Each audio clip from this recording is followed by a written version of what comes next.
Welcome back. We had Chuck Fleischmann, our congressman, on last week, and this week we're going to talk about things internationally. We want to know where the hot spots are. He's on foreign ops. He knows things. We talked about energy, his specialization, but we'll be a little more historic today. We're going to talk about things, and I guess we'll just start, Congressman. Welcome back this week. Thank you, Alan. Let's talk about Wagner. Let's talk about Russia. Sure. What's the real threat? Who is Wagner? I mean, that's what Americans are saying. Sure. Who is Wagner? Sure. I mean, we got Russia, we got Ukraine. So what's Wagner? Is it a Russian group of people? Let's start, they're mercenaries. Let's start with International Relations 101. What is a mercenary? Mercenaries have been around historically forever. The Hessians were British mercenaries. The Swiss Guard for our papal states. The Pope has and still has the Swiss Guard. They don't fight, but historically they did. A mercenary is a soldier for hire. Right. So you can go out as opposed to a national. There are Russian troops who have invaded Ukraine who are Russian nationals fighting there against Ukrainian nationals. But the Wagner group is a group of mercenaries, so this is a paid fighting force that is actually theoretically supposed to be fighting for Russia in Ukraine, and they were. Something happened recently which is staggering and shocking. The head of that group, for whatever reason, became very disillusioned with Russian leadership. Specifically, the Russian defense minister did not mention Putin by name, but it's vicarious to Putin, because when you attack Russian leadership, you attack Putin. And what he did was shocking. He turned his troops, about 25,000 troops, tanks, towards Russia. They moved into a city, and this was interesting. The city basically welcomed them. It was a smaller city, and then began, if you will, a march towards Moscow. And they got about 120 miles away from Moscow, and then they reached an agreement. How many people were in this independent force that was 25,000. Wow. Okay, so it was a small mercenary force, very well armed, very well trained. Remember, these mercenaries are soldiers. Is pretty good size. It is good size. Now let's put it in historical perspective. The Russians have always been very paranoid about foreign incursions into their country.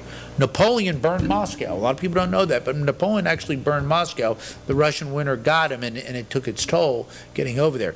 Hitler never got there. The German army was stopped outside of Moscow and then driven back and ultimately defeated by the Red Army. But the Russians have always been very wary of incursions. If you can imagine a mercenary army of 25,000, very well trained, very well armed, coming towards Moscow, about 120 miles out, and allegedly they have reached an agreement with the Russians and have stopped.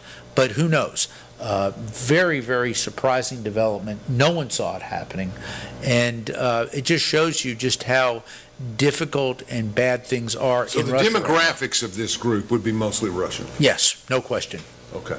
There may be some others, but this is basically an independent Russian force, not paid by, not government soldiers, but That's obviously right. Independent. Soldiers for hired, mercenaries, right. Yes. So they would fight somewhere else. That's right. You could hire, mercenaries are hired by governments all over the world to fight. They're paid fighters. The problem with mercenaries, if you read Machiavelli, don't read too much Machiavelli. Yeah, but if you read Machiavelli in The Prince, he talks about the downside of mercenaries. He cautions against not using them because he said they don't have their heart in the fight. But be that as it may, they've been used historically successfully for years. But this was a major development in the Russia-Ukraine conflict. In our world, that's kind of like we have a big cash available, but we don't have any door knockers. We don't have any canvassers, so we go out and hire 20 canvassers. That's right. To come in and work our area that don't even live here. It's a we don't perfect do that, analogy. But some people do. But that's what they did. It is a perfect analogy. You will have people basically say, I am available for any campaign, and we've seen groups like that. Sure. That is so right on point. They usually stay red or blue, but other than that, they don't. That's right. But we'll knock for you, or we'll knock for you. Our price is so much per door, and have a nice day. That's exactly right. But And I that's what want they do. our people, like Beauchamp people, knocking on that door saying, Yeah, well, look, yeah, well- I like Fleischman. Yeah, we Okay, I like Fleischman hadn't had Lucid." any opposition in Yeah, 8 years. that's I mean, exactly right. With all due respect to Sandy Casey and everybody. Yeah. Just a formidable, That's close election. Thank goodness. Yeah. Well, that's because the people, 10, thank 12, goodness. and 14, and it went away. That's what happens when you fight. If you fight a lot, people begin to say, I don't want to do the fight. That's exactly You right. get hit and you get up, you get hit and you get up, and all of a sudden, that's where it's at. And you know, strange things happen in politics. And we get Fleischman loyalists who are not mercenary. Right. There for me American on loyalists. Monday, People Friday, American. and Sunday. American. Yeah. People back you because of the job you do. Thank Nobody you. wants to, you know, I mean, it's just you've worked so hard. Everybody will tell you, you know, Robert Kennedy's a phenomenon right now. He is. And you knew Robert Kennedy in early years. I've met him. I know his cousin, Yeah. Joe. The redhead. Redhead from Massachusetts. Who's he from Teddy? He's from Teddy, right? He's in the Teddy lineage? Yes, he is. Yeah. And he actually was named after Joe Kennedy, who was Jack Kennedy's dad. And of course, one of his sons, the son that got killed in World War II, actually blew Yeah. up. The Kennedys fought very the oldest valiantly Kennedy's in name? World War II, great patriots. But be that as it Joseph, I may, can't remember. Joe ran against Markey and lost in Senate in Massachusetts. Yeah. So So he's out of the house. yeah. But I know a lot of those folks. I met Sergeant Shriver's son. He actually works with Jennifer Garner on Save the Children. They were up the other day and met with Jennifer Garner, a very nice actress, working on Save the Children issues. So I'm just going to leave that totally alone. I'm not even going to say anything. Yes. I love Jennifer Garner. I think she's kind of a talented actress. Very talented. Very attractive, obviously. but her Does she heart know her is- issues? Yes. Well, she focuses, she's smart, on issues that Republicans and Democrats can come together on. Saving the children. We've done the baby caucus with her before. Who is her husband now? Was he with her? Very famous. I don't remember which one it is. I don't know. Yeah.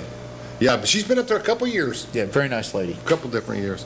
You had the same thing with Tom Berenger a few years back. Remember you? were friends Oh, with Tom was Berenger. your buddy, Yes, yeah? absolutely. A lot of people up there do. His is. Great historian, by the way. Does he know a lot? He knows a lot of history. That's right. People don't realize that Yeah. sometimes when Yeah. you get into stuff Well, like that. it's interesting. Actors and professional athletes, they want to know what we do. It's a very interesting situation.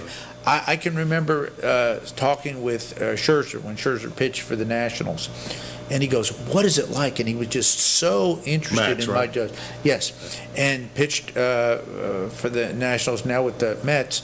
But be that as it may, and he said, what is it like? Wow, it must be incredible. And I said, thank you. This is the job I do every day, and I cherish it and the like. And I said, but what's it like to be paid $10,000 a pitch? So now, I'm good. I don't get anything per pitch. That's a lie. That's right. It's kind of I'm like lucky if I can throw strikes It's the anymore. Michael Jordan deal. You know, it's been in the movies recently. It's Yes. that, I want something off every shoe. Yes. Well, the guy says, what do we got to lose? Give it to him. They made right. a lot of money on that deal. But anyway, okay, so we understand Wagner. We understand where we're going. Why did Russia not just run over Ukraine? I don't understand how Ukraine was stood. Were the Russians that weak, or was Yes. Ukraine that strong? Russia, I won't say was weak. Russia was inept. And its allies, and Russia does not have many true allies in the world. One, unfortunately, is China. The Chinese have been underwhelmed and surprised by the lack of Russian military astuteness. You've got a very well-financed army, but they've gone through conscription. Afghanistan was a long time ago. They haven't had a major conflict in 40 Right. years. And when it was Afghanistan, it was the Soviet Union. Now it's the Russian Federation. Oh, that's Big true. different. True. I mean, Less of a pool. that's correct. And I will say this. I don't think Russians, particularly Putin, ever got over the demise of the Soviet Union.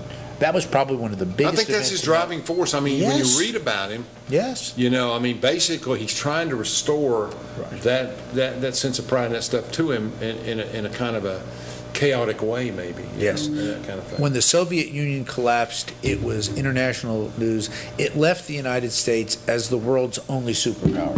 And the reality is, China is a formidable foe in many areas, but we are still the world's premier superpower, militarily and the like.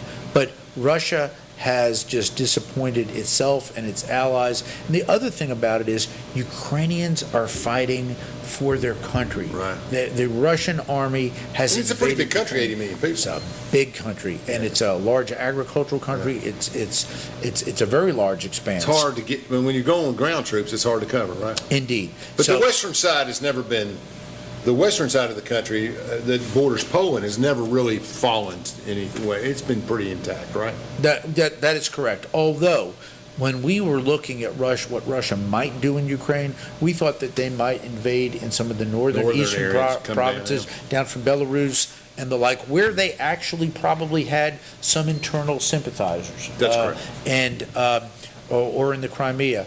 But they have just not done well at all. The Ukrainians have fought hard. There's been a lot of casualties on both sides, but Ukrainians are fighting to protect their homeland, and there's a big, big difference in when you're fighting people who are protecting their homes, their families, their loved ones. You're going to have a formidable opponent, and the Ukrainians have fought hard and well. Let's talk about China for a second. We've got Sure. any other European threats, any other European concerns outside of Russia? Economically, yes. Militarily, no. The EU has some strong competitors with us, but China is the number one formidable threat, I would say, not only militarily, but economically and the like. They have a long-term plan. Are they stronger economically than we are? I won't say stronger. They are about as large. They got more cash on hand? They've got more of their cash on hand. They own a lot of American debt, which is sad. They buy up American debt. And real estate, and other stuff. And real estate.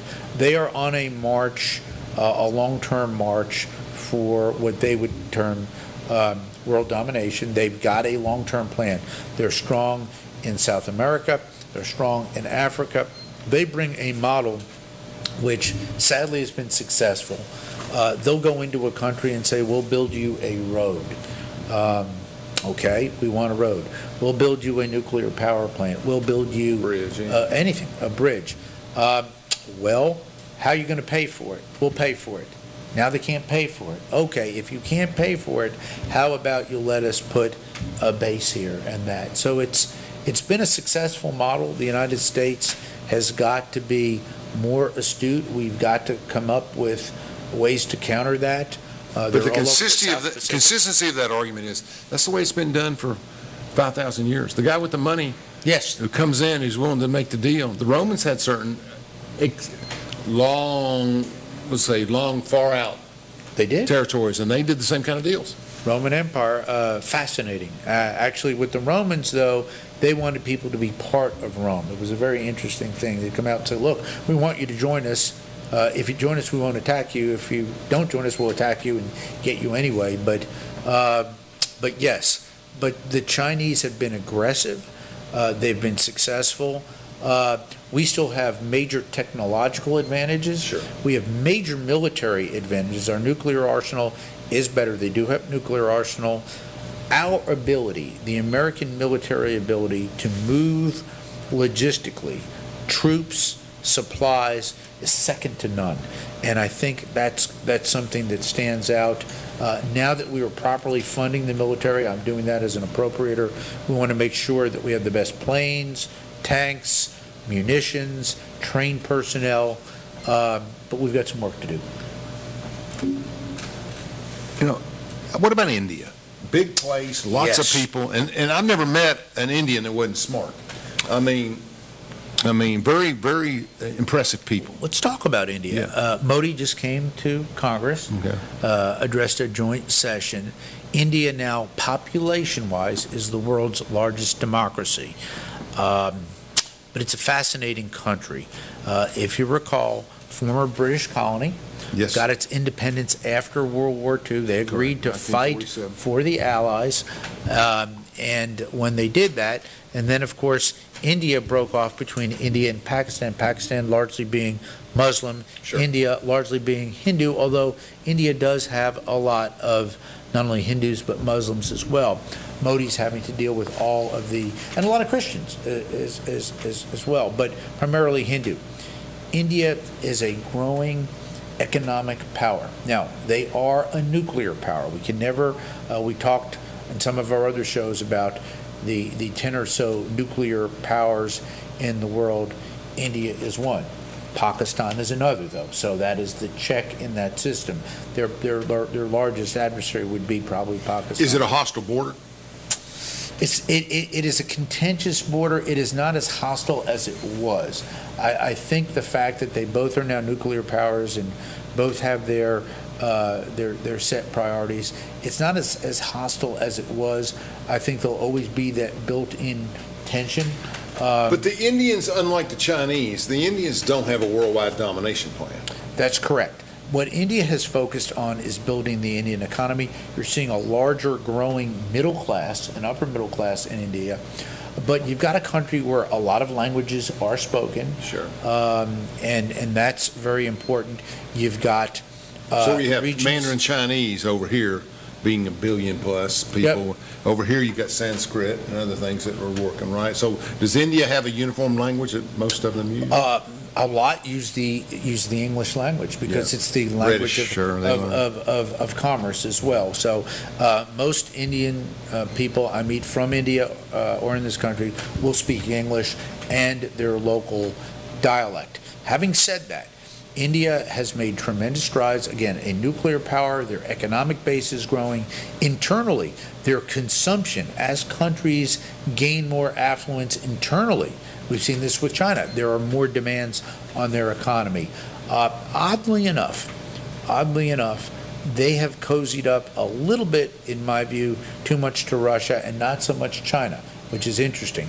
I think India, and this is an opinion, not a fact, is viewing China as more of a competitor than Russia. Don't you, geographically, doesn't that make sense? Yes, it does. I mean, you know, It does. And Russia seems to be waning a little bit. That's when you much start so. making crazy accusations and threats. That's exactly right. in that situation. So you've got India and you've got China and you've got Pakistan. Where are the traditional Japanese and Koreans in the world? Worried. Okay. Worried. Our friends in Japan, our friends in South Korea, and our friends in that part of the world are very concerned. Taiwan is very concerned. How is it about- still independent? Why didn't China just go across the water? Because they don't know what our response will be, and they don't know what the response of the West will be. And would it start World War III? Maybe. We have made the United States And there's other not a nations- lot to gain by going over there. There's nothing over there, right? Well, let me say this. Taiwan produces so many of the chips that are used in the world by the United States and like. If mainland China ever attacked and God forbid took them over, we would have a situation where we right now would not have the chips capacity to keep up. That's why I credit Senator Haggerty with his bill to get domestic chip production back in the United States that was passed in the last Congress. Brilliant idea by Bill Haggerty because he realized you lose Taiwan, you lose your chips, you lose And your nobody economic. knows more about Japan and China and those areas than Bill That's Hager. correct. Bill is fluent in Japanese. I was at a dinner In Anderson County this week, Yes. visiting, I believe it was Ison, I can't say for sure, Yep. but, I mean, and they have great respect for him. within the past few months. I was at a dinner, utmost respect for Bill Oh. Haggerty. It was me and Trump and Haggerty. We were talking, and they were recounting the relations between Abe, who is now dead. He was assassinated. This is the former Japanese prime minister, and how Haggerty, who's fluent in Japanese, was working with Abe, and Trump wanted something done. And if you know Donald Trump, and I do, when he wants something done, he wants it done. And they were both recounting the fact that Haggerty had to go to Abe and say, it was a trade deal, this needs to be done by Monday morning, and Abe did it. Abe did it. But Japan is concerned. Why? South Korea is concerned because of the potential for North Korea aggression, which is still out there. They're firing missiles. They've had some mishaps, fortunately. They are not there totally technologically yet, but they keep trying. Donald Trump kept North Korea in check. Joe Biden cannot do that. How is President Trump? I know you've seen him a couple President Trump's great. Affable as ever, determined as ever. when I got the MVP in the recent Baseball congressional game, baseball game, deserve it or not, you take your wins. Sure, That's right. sure, That was I'll great. take one. It was a surprise. Got a lot of hugs and a lot of accolades. Next day he tweeted out something, "You're my MVP." Yeah. So that made me feel He's good. always liked you a lot. So that is good. He's doing well. He's running for president. Health is the issue with him, I think. All of them. He's healthy. He's sharp, and he's determined. But Marshall, Bill, and I and some others had dinner with him a couple months ago in Nashville, and he's doing well. Good. Glad to hear it. It's going to be a crowded field. Very crowded field. Yeah. Republican field is very crowded. Very crowded. So Well, I think that helps Trump, actually. The more who get in, take away a little bit of a piece of the pie. I'm surprised at some of the folks that got in, but that's their choice. Let's take a break. Recognize our sponsors, our good friends IB3, Navarro, and Oak Ridge Utility District. We really appreciate your support of this program with Congressman Fleischmann.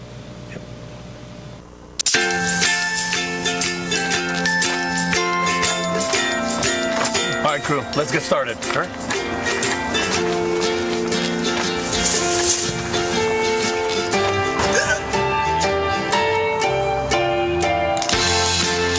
Don't ignore the law. You must call 811 at least 2 to 3 days before any digging project so you can avoid hitting our essential buried utilities. For digging projects big or small, make the call to 811. At Navarro, we partner with our clients to advance clean energy and deliver effective solutions for complex challenges in the nuclear and environmental fields. From Oak Ridge, Tennessee, IB3 Global Solutions conducts operations around the world to enhance the U.S. national security posture and minimize radiological and nuclear threats. IB3 Global Solutions. Mission first. Daniel Forrester has been recognized as one of East Tennessee's leading attorneys for nearly 2 decades. Civil disputes, criminal defense, divorces, and juvenile custody cases are all part of an impressive resume. Daniel's legal experience also includes representing clients in local, state, and federal courts. A husband and a father, Daniel is a Rule 31 certified mediator who has represented hundreds of families in Chancery Court. Call Daniel Forrester Law Office at 865-457-7900 for a free consultation. Birchfield's is Oak Ridge's premier dining spot. They offer an incredible breakfast buffet that's just $14.95 and it includes your drink. But they also offer Eggs Benedict and pound cake French toast. From 4 to 6 p.m. Monday through Saturday, Birchfield's offers happy hour specials including 50% off appetizers and special prices on drinks. Plus amazing dinner entrees that are served from 5 to 10 p.m. Enjoy an unforgettable dining experience today at Birchfield's, located inside the Doubletree Hotel on Illinois Avenue. Fan Gear Barn is Oak Ridge's source for new and vintage sports fan gear from around the world of sports. Find your favorite team gear at Fan Gear Barn, located at 977 Oak Ridge Turnpike, across from the hospital. Open 10 a.m. to 7 p.m., 6 days a week. Closed on Sundays. We should never lose sight of our health. To keep moving forward, let's not forget everything we've learned. Limit the salty food options. Make your own daily exercise routine. And always receive regular checkups. More than anything, we have learned how important these small steps can make a big difference, so we can all continue to move forward together.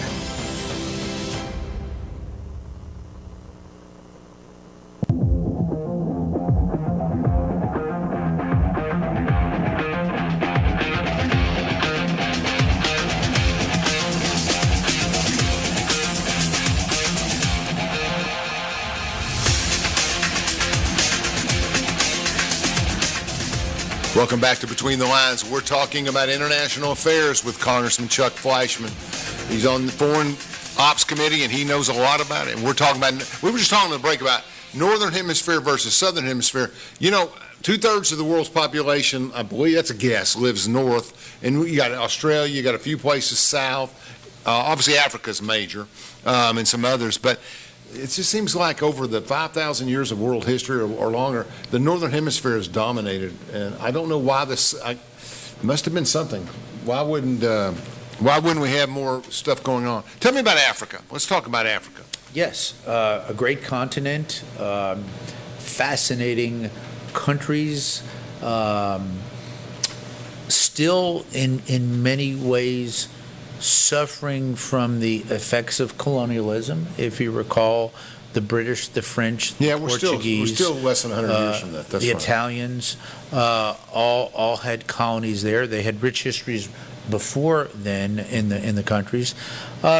In some areas, I think you have to make a delineation between North Africa and Sub-Saharan Africa, because North Africa, where you've got Egypt and a lot of the other countries, are more tied in closely, I would say, to the Middle East, although a lot of regional conflict. Right now, there's a conflict between Egypt and Ethiopia over the building of a dam that the Chinese are building in their country, dealing with the precious water of the Nile. So fascinating continent, tremendous amount of resources. It's just it's an interesting situation, country to country, very different, unique countries, and we're seeing a lot play out internally, politically, and it's a spot where our adversaries are wanting to grow their influence. I'll be specific. China has really been very active in Africa, across the continent. But the United States is still building strong alliances there. Our friends in Europe are working there with trade partners. But fascinating, large, beautiful place. Yeah, you're right. I didn't think about it in those terms, but you're right. The only real history, Nigeria's got to be a force. I mean, yes, they're providing half of our priests in East Tennessee. We know a lot about Nigeria. Yeah, I remember Father Bede very Father well. Bede's the best. I mean, he's in Johnson City now. Been for about 6-7 years. Was it St. Mary's? It used to be great. You'd walk into Mass at St. Mary's and say, I've told that story Congressman on is the air. here. Yes. I've told that story in the air. My son, Congressman Fleischmann, is my son's godfather, and my own child, and he's the priest is Father B from Nigeria, who used to be a soccer player for Nigeria. Yes, is baptizing, and in the ceremony you pour a little over the child's head. You pour a little water. So he hands me the thing, and I pick it up. My wife hands it to me, and I look at him and he goes, no, give it to the congressman. You don't need to do that. You want it to stick. He was a tough conservative, too. He really was. And remember what he said to you? He said, you never miss a vote. That's what impressed him. Yes, indeed. He's a hard worker. But he's been at East Tennessee State. Highest voting percentage of anybody. He's been at East Tennessee State, and he's done a great job up there. So, but Nigeria has a lot going on. Of course, you got oil. And they got tribalism, though. They got real problems between Muslims and Christians over there. They do. South and the north. But again, that I'm thinking battle through for African resources. countries, And a lot of African countries want to develop civil nuclear power. And that's where we've got to be so careful with the Russians and the Chinese, who offer really a better model. We will build it for you. We will finance it for you. We will fuel it for you. We will take care of the spent nuclear fuel for you. And I've had foreign leaders tell me the Russians and the Chinese will give us a tangible proposal. The Americans will give us lectures. And what we're going to have we're going to have to get beyond that lecture and say, look, like we're doing in Eastern Europe with the Czechs, with the Poles, with our friends, the Romanians, who have come to me and said, we don't want Russia and China, we want American nuclear technology. What do you have to offer? So hopefully we can bring that technology to other parts of the world, make it a great American. Who would they negotiate with in the American government to do something like that? Usually the Department of Energy and private contractors, but largely through DOE. Our friends in Finland just signed an MOU with the Department of Energy. So it's so interesting that nuclear energy is a clean energy. It is, and we've had so many things happen, and yet I always like to talk about France, who 78% of their utility comes from nuclear energy. They've never had any issues. Probably the most liberal country in Europe in a lot of ways, in Western Europe. But they and a lot of Frenchmen were involved in early science. But I mean, the bottom line is that they recognize that right away, and I think other countries do too. The French are independent, especially since World War II. Right. They've showed that independence with their break from NATO, right? When they had their own defense force. Do they have their own defense force still? Yeah, and I can't pronounce it, but in nuclear, they have been leaders. They're competitors of ours. They actually go in and compete, but one of the things that they do is they reprocess their spent nuclear fuel. Yes. Okay? Yes. In America, we call that nuclear waste. They call it spent nuclear fuel. 95% of that fuel rod can be recaptured. Right now, Americans are getting back to looking at reprocessing. We actually put some money in the energy and water bill. I did about $15 million to look at reprocessing in America. What are the options on reprocessing nuclear fuel? Well, the French use a format that has worked about 50 years. The problem with the French model is it produces about 1% pure plutonium. That becomes a proliferation risk for some. Not for them, they're already a nuclear power. I think that would work, but America is looking at models that make that plutonium, if you will, inert or tie it up so that we could do that. Either that or what we do in America is we store it. So we've got spent nuclear fuel rods literally stored all over the United States at certain sites. It's expensive. Could they be utilized for anything? Yes. Well, what's our problem? Okay. Our problem is that President Carter decided in the late 70s not to have America reprocess, and therefore we don't have a repository. Yucca is dead for all intents and purposes. As long as Nevada is viable. That's something I know a lot about. No sense at all not to have Yucca open. That's correct. But Yucca is the law. But I'm telling you, Yucca will not happen as long as Nevada is a key swing state. They wanted it until they didn't want it. Texas wanted it until they didn't want it. So we've got to look at other options. Interesting. Yeah. Is the amount of spent nuclear waste increasing every year? Yes, okay. Because now there's not a lot of it, but volume-wise. But as nuclear power plants utilize these rods, we get spent nuclear fuel rods. Okay. But again, if you reprocess or recycle, and is there enough plutonium in that process to be a threat? Yes, in the wrong hands. Right. But again, if you have a country like France that's already a nuclear power that has a non-proliferation program, it does not become a real problem. But it does produce 1% pure plutonium the way that they do it. America has come up through our national labs with ways to reprocess that can make that plutonium a non-factor. We're going to have to be careful with our national security projections because Mr. Gleason's in the studio now. Sean Gleason is in the house. He's an expert on those things. So he's an expert. He's a great American. Great Marine. American. No, Marine. Absolutely. Yeah, absolutely he was. And an elected official right here in Oak Ridge, right? Well, some things are good. Some things are rain. I hear he had a pretty good political. Yeah, he did. He did all right. We did all right with a newbie. He was a newbie, but we did all right with him. We did all right. Let's take a break, and then we're going to come back and talk a little more international security. Thank you, Brad.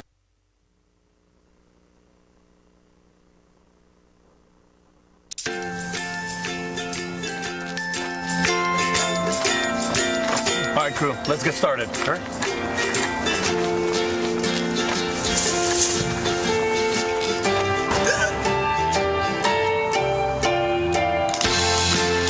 Don't ignore the law. You must call 811 at least 2 to 3 days before any digging project so you can avoid hitting our essential buried utilities. For digging projects big or small, make the call to 811. At Navarro, we partner with our clients to advance clean energy and deliver effective solutions for complex challenges in the nuclear and environmental fields. From Oak Ridge, Tennessee, IB3 Global Solutions conducts operations around the world to enhance the U.S. national security posture and minimize radiological and nuclear threats. IB3 Global Solutions. Mission first. Daniel Forrester has been recognized as one of East Tennessee's leading attorneys for nearly 2 decades. Civil disputes, criminal defense, divorces, and juvenile custody cases are all part of an impressive resume. Daniel's legal experience also includes representing clients in local, state, and federal courts. A husband and a father, Daniel is a Rule 31 certified mediator who has represented hundreds of families in Chancery Court. Call Daniel Forrester Law Office at 865-457-7900 for a free consultation.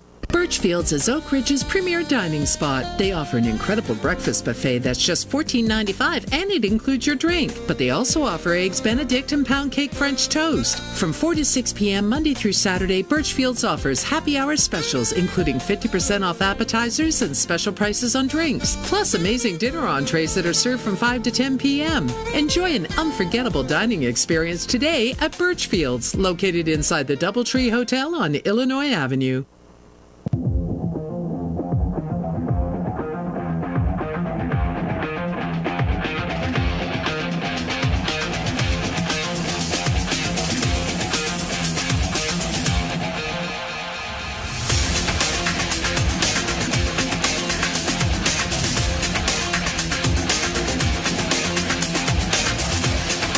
Welcome back to Between the Lines. We're all sitting here in the studio talking about different things. Chuck, what's the biggest threat to our national security as Americans? Can be more. Our national debt. Wow. Our national debt. And I'm stealing Admiral Mullen's line on that from over a decade ago. We're $32 trillion in debt. When I went to Congress, we were $15 trillion in debt. That sounds like a confession. Yeah, and we have to be honest with the people. The driver of most of our debt are our mandatory spending programs. Yes. Okay, which are the sacred cows that nobody wants to talk, that are not even appropriated for. When we talk about all of the funds that I'm able to procure for Oak Ridge and for the great state of Tennessee, we're telling our listeners the truth. But that is such a small part of the federal budget, about 20 to 25%. The debt itself is what? 40%? Oh, there's interest on the national debt, which is staggering. But why do I call that a national security risk? I want to know that. Okay. During World War II, the United States, in order to ramp up spending to win the war, issued war bonds. Buy war bonds. Remember that? Americans owned American debt, 100%. Now, 50% or more of our national debt is owned by foreign countries. So Americans do own a portion of our national debt, but we're paying interest to China. We're building them their ships and their planes. So think about that. If China is your bank, if these other foreign countries are your bank, and you continue to borrow, it's a problem. So that, I would have to say, national debt. The second thing is the lack of education about our civics. I think we need to teach American history and be proud of American history. From our colonial times forward. This revisionist history that the radical left is trying to impose and reach our students, particularly in the public schools, I think is detrimental. I want American students who will be our future to grow up to be proud of our military, proud of our history. No country is perfect, but the United States is the strongest, greatest nation the world has ever seen. We've talked about in our other shows about other countries, we've talked about Rome, we've talked about other countries and their dominance at a particular time in history. The United States is unique, it's special, I think it's blessed by God, and we need to teach that, preach that, and the lack of that, the lack of knowledge when I talk with young people about history, that concerns me. Yeah, I think you're speaking, I was thinking in a material context, but I understand what you're saying. Of course, debt is material, but sure. I think you're right. I think that, what's a good analogy? I go to get a pickup basketball game. They jump high, but I'm not sure they're going to be as good as they were 30 years ago when we hit and we banged and we played all day. I just think it's a different culture of kids. I mean, it's a different thing. It is. But technologically, let's be optimistic. The younger people have these gadgets, and they can do wonderful things with a computer, with a cell phone, all different types of technology. They are so far ahead of where I was, and then I think even the couple of generations. Depending on what ahead means. Yes, but they can utilize technology, and we talked about AI before, all the different technologies that are coming out. Younger people are able to use it in a fashion that people like myself, who were just glad to see fax machines come along years ago. I remember that. Yeah. Or the big portable phone in the car. Yeah. With the wire on it. That's right. They're passé. So that's my 20s. You were a teenager at that time, but Indeed. it was different. Well, I learned a lot from it's in our background, IB3, and Sean's taught me a lot about international stuff. And you made a comment earlier about that our network of people, intelligence, and other people are the best in the world, that we can move things, our logistics is better than any other country in the world. Military logistics, America has that such an advantage over China, over Russia. We've seen the Russian debacle in Ukraine. I can't believe we talked about a mercenary force actually at one point in time driving through Russia towards Moscow. American logistics, we can move men and material better than any other country. You get there the firstest with the mostest with the bestest, and you win. Top 3 allies to America. England, Canada. Wow. Trying to. Well, let me give you a basketball analogy on those two. They're not starting. Yeah. Those two aren't in my starting lineup. Well, so you're going to have a little bit more pop on that. Who else have we got? What does Canada do? I mean, no respect to my friends in Canada. My grandparents were from Canada. I'm Canadian heritage, but Canada is a nuclear power. Okay, Canada has abundant agricultural and energy resources. Yes. Canada is large. It's a big border country to the north. They have helped us historically as allies. England, largely because are of you their thinking strong, in history, or are they still matter? Historically, they still matter. But today they still matter as an ally. They still matter as an ally. A strong nuclear arsenal, very, very close working relationship with the United States. We're their child, right? I mean, that's it. Yes, and I would just say the international business presence. I mean, English is still the international language of commerce. French is the language of diplomacy. Country we haven't talked about the Middle East. Man, we need to get over there. Okay, Israel. You got my third. Israel is our third big ally. Because of their positioning over there. Absolutely. They could even be one or two. But I get your point. I mean, not size-wise, okay, but there's your Middle East. Yes. Okay, I'll throw a name out. We'll talk about them for a minute or two, and then we'll go on to another country. Let's talk about Iran. Dangerous. Iran, after World War II, became a strong ally of the United States. Iran under the Shah was a very, very strong ally. And they were a check in the Middle East to the power of a lot of other countries, specifically Iraq and the like. After the revolution, and I lived through the revolution, it was like 1979. Graduate school. Yep. And I can remember that vividly. They've become a radical theocracy. They have shown a desire to move towards being a nuclear power. That is dangerous. The question is, where are they on the weapon grade side? You've got to be 90% to be, or actually north of 90% really to be weapons grade. I don't know exactly where they are, but potentially a major destabilizing force in the Middle East. And now that the big check on them, Iraq, was largely defeated and now is weak, there's really no other major check on Iran. And recently, brokered by the Chinese, a rather historic agreement with the Saudis.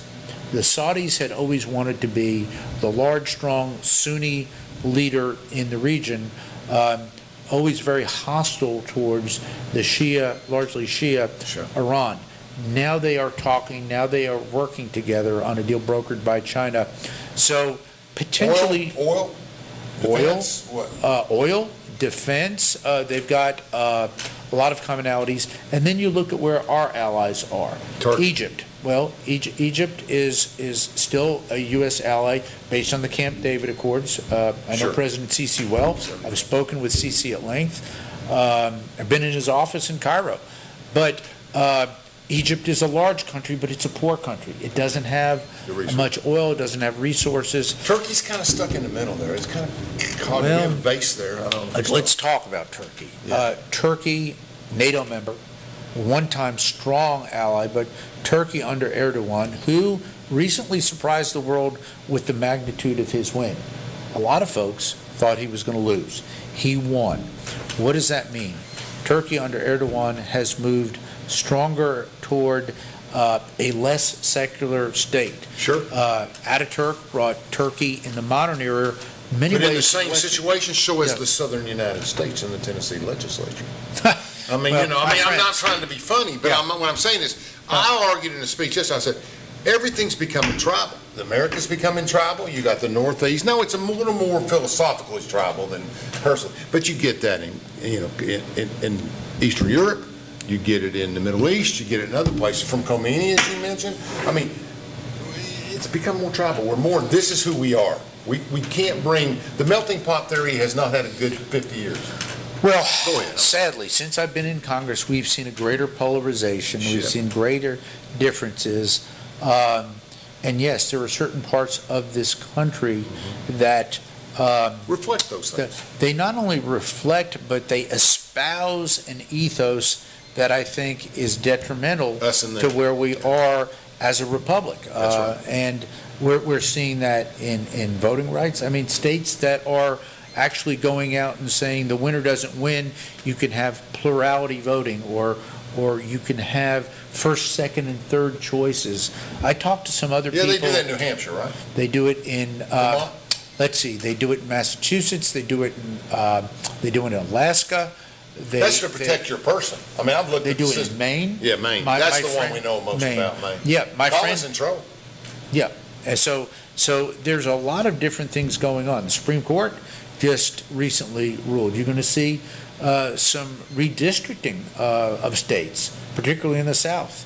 And it's going to be very interesting to see where the dynamics are. But largely in the southern United States, we see conservative legislators, both at the federal level and the state level, conservative governors, states that are doing well, low tax, low regulation. Yeah, economically, it makes sense. Makes sense. We're seeing states in the north that are fiscally defunct. They've raised taxes beyond the pale of reason. Their regulations, business people tell me that they just can't do business there anymore.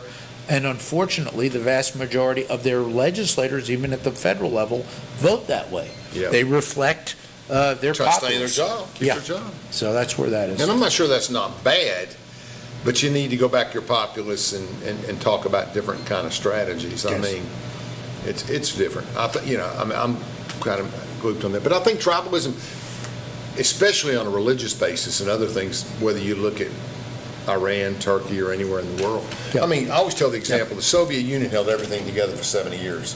Bad or good, they held it all together. They disbanded in the early 90s, and there was immediately civil war all over the map. It's interesting The you say that. Muslims and the Christians, they've been fighting together for 70 We years. fought, and I fought for years to defeat the evil empire, and Ronald Reagan, Sure. my hero, did that. Yeah. But it's interesting, there was always talk of spheres of influence. They had theirs and we had ours, and the whole issue of mutually assured destruction and Yes. and the like was there. But with the dissolution and the rapid dissolution of the Soviet Union Rapid. into the Russian Federation and all these other countries, we had border countries actually left with nuclear arsenals. Yes. Now, some of them actually stood up and said, "We want to get rid of them. Come and get this stuff out of Yeah. there." I remember. But a very, very difficult and dangerous scenario that I still think is playing out historically with Putin and the Russians. I don't think Putin ever got over the dissolution of the Soviet Union into what it became. You make an interesting point on the weapons. Here you got, not peasants, but you got working class or people that have overthrown or they're in their own world, and all of a sudden they got nuclear weapons. They're thinking, you have to have an infrastructure, some knowledge, and some people to maintain or operate that. That's right. And they're thinking, this is way out of our league. Get them out of here. Come and get it. Yeah. And the United States does a better job, I think, than any country in the world in nuclear non-proliferation. What I mean by that Yeah, well, is heavily involved. we want to go out and if bad stuff exists, go out and get it and work to dissuade countries from developing a nuclear arsenal. We do a good job there. And we've really got to do and continue, and we fund this to be able to go out and get the bad stuff and secure it so that it doesn't fall in the wrong hands. And there's various gradations of bad stuff out there. but when we find it, we deal with this. And we do this with a great degree of international cooperation, actually. Yeah. Other countries are glad that we're in that business. Yeah, I can see that. I think that technology, communications, and the expansion of our abilities to do that has helped us control some of that. In other words, when you put it in a suitcase with a bowling ball, and there were no ways except for a radar to go with the gun machine, but now we have so much technology. Don't you think it's harder for any side to do anything in secret as it was? Well, it was a lot easier 20 years ago. I don't know. Absolutely. You're right. When a country, or even if there's any type of an emission, whether that's on the civil side or on the military side, tests a weapon, we know immediately because we have ways to test that, to monitor it, to discover it, and we can actually get it really right down to what that radioactive event would be. Yes. By the way, we're part of the IAEA, which is actually based in Austria, and they do tremendous monitoring of that. What would you like to see change? Well, what concerns you the most in our country? Oh, my goodness. I would like to see more red states. I would like to see more conservative Republicans elected across the great United States. I'd like to see more conservative judges. I'll be specific, judges who will actually sit there and interpret the law, whether that's the Constitution, a statute, an ordinance, and not be judicial What do they call activists. those jurists? There's a name for them. Strict constructionists. Yeah, constructionists. We like strict constructionists. The others are judicial activists. Yeah. And many of the folks on the left prefer a more active judiciary, and that would be, in definition, they would read things in. The great overturning of Roe versus Wade with the Dobbs decision, when they broke it down in terms of what was there and not there in the Constitution, one of the conservative justices says, my gosh, there is not anywhere in the Constitution a protection for abortion. There is just not. It's not in the document. In Roe versus Wade, judicial activist judges read that in, okay? And we just don't need, I picked that as one example, we need judges that are strict constructionists. So more conservative judges, more conservative legislators, more people who are elected to office, like myself and a lot of your clients, who've had experience in the private sector. They've owned a business, they've run a business, they've had employees, they've had to interact, they've been problem solvers. The private sector solves problems. Government is lethargic. Problem comes up with government, especially at the federal level, and they step all over each other to try to fix it. And many times they don't. They just pass the buck.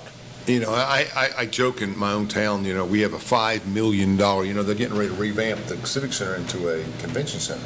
Wonderful. But we got potholes running from my house all the way to Boeing.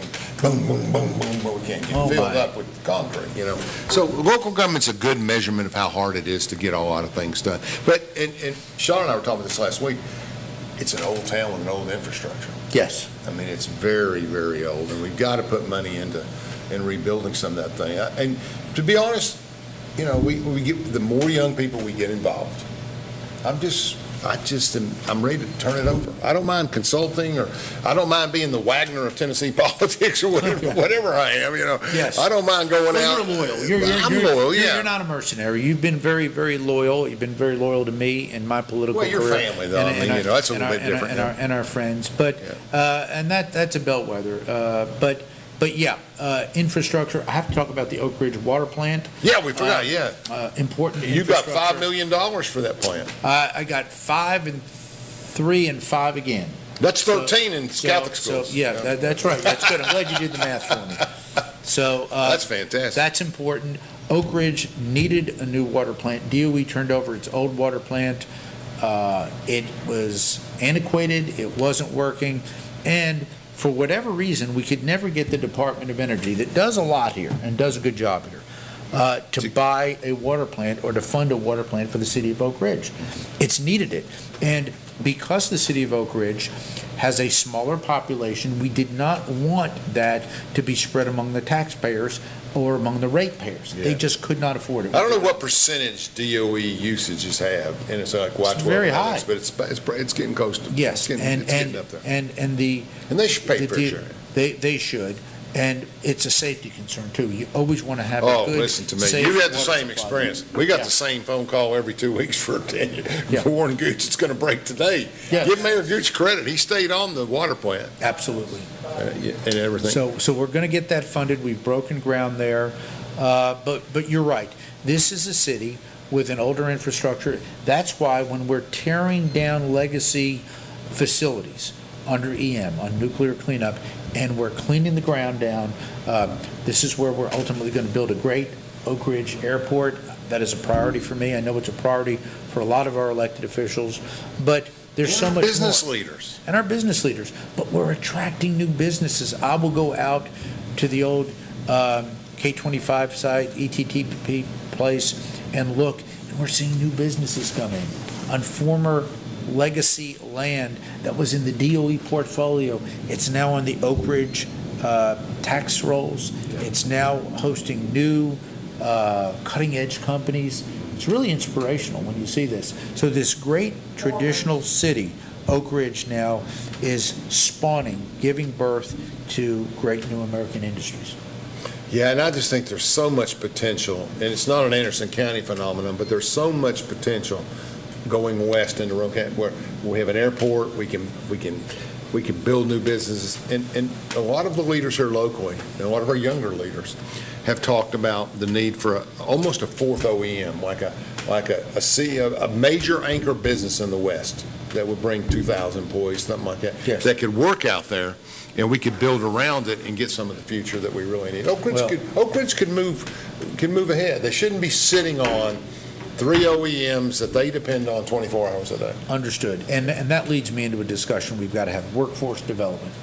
Yeah. Our community colleges, our larger schools, our tech schools, we have got to make sure that our workforce is well-trained, that they can use the new technologies, that we have opportunities out there. These are good-paying jobs. I don't care whether they're union or non-union. I want them well compensated. I want them well trained, and I want them to stay here. I want people to choose Oak Ridge, Anderson County, Roane County as their home. That's it. Because we're seeing that in Hamilton County, people wanting to stay. When I came to Hamilton County from Knox County in 1986, there was a brain drain. Young people wanted out. Yeah. If we were lucky, they'd go to Nashville. If not, they'd go to New York or Atlanta. Let me get away. Now they're coming home. We're seeing, just drive along Illinois Avenue here in Oak Ridge, and you see the mall. When I was elected, that was dead over there. they've It done a is good job. vibrant. It is beautiful. I mean, they've got every major eatery. It's uplifting. Yeah, That's a they're doing place where better. people want to say, I want to come back and live in Oak Ridge, and I want to shop in Oak Ridge. Just talk about my 2 or 3 sponsors real quick, and we can skip over Daniel for now. He's a good guy. You know Daniel Forrester. Good guy. But I mean, we've got Navarro and Susanna does a great job. Susanna is a wonderful lady. She is an American success story. Yes, she is. She built a business starting in the 90s. It rivals a lot of the businesses here. She wins a lot of contracts, not only here, but across the country. She's just good at what she does. Yeah, and she's got some good people around her. I mean, one of the stars, this is my opinion, is on our DB board. It used to be over at She's great, isn't she? Yes. But Ryan Overton? Ryan, yes, I know Ryan very well. That's what we need. We need more Gleasons, more Overtons. We need people out there that can help us do the job. How about Gleason? Say something nice about Gleason. Okay, I got him back here. See, we got his thing here. It's a go-go. He did pretty. He probably paid $20,000 for that, but that's okay. But okay, so anyway, IB3. Sean is his national security influence is growing. Yeah, first and foremost, great United States Marine. That's correct. 2 terms, I believe. Yes, 8 2 years tours. old. Yep. Yeah. And good guy. This is Playing a role. Yeah, but he chose Oak Ridge to come here and to build his business. That's and true. to It's lead. not 5-6 years. And he sees the future. He Yes. sees the future. That- We that's appreciate right. him helping us so much. I just put him as my choice on the Tennessee Valley Corridor Board, and I don't Yeah. choose that lightly. No. So we need people like that who care about our community, who care about their business, care about the free enterprise system, and care about others as well. I also want to mention, I don't know where you interplay, but Oak Ridge Utility District's been a great sponsor. Yes, they have. They've been Thank good to you. me. And Doubletree, who we support, me and you support a lot. We're getting ready to get off the air, folks. 2 straight weeks with Congressman Fleischmann. We'll be back at Christmas, November, December, with 2 more shows.